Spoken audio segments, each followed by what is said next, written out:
Chair recognizes the lady from Kenton, 64, for explanation of the bill and a motion thereon. Thank you, Mr. Speaker. Could we please have the clerk report House Committee Sub 1? Clerk, please report. House Committee Substitute 1 to House Bill 353. Lady from Kenton. Move adoption. Motion is for the adoption of House Committee Substitute 1. Is there any discussion? Seeing none, those in favor signify by voting aye. Aye. Those opposed, nay. House Committee Substitute 1 is adopted. Lady from Kenton. Thank you, Mr. Speaker.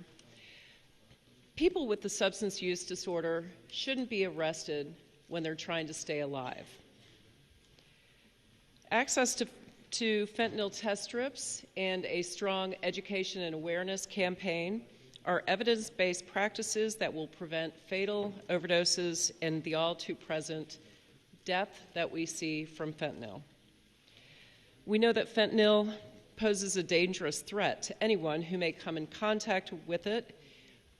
Last year, we had the involvement of fentanyl in 70% of our drug overdoses.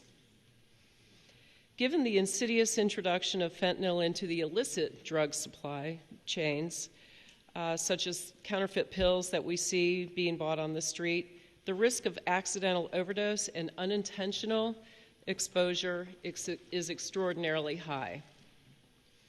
The problem that we're trying to solve is that fentanyl test strips currently fall under the existing paraphernalia statute. So what this legislation does, it does two things. It removes the fentanyl test strips from the drug paraphernalia statute so that when folks use these, they're not arrested for trying to prevent an accidental ingestion of fentanyl and suffering a potentially life-threatening overdose.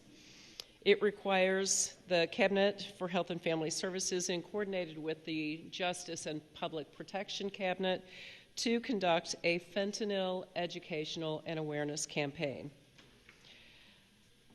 We've worked with the Department of Public Advocacy to ensure that trace amounts or residue of fentanyl on the testing strips is also not a prosecutable offense. And what the committee sub does is it's language that we worked with law enforcement on to make sure that these test strips are still paraphernalia if someone is using these in the manufacturing of illicit drugs, or if they're prosecuted or found to be trafficking in fentanyl.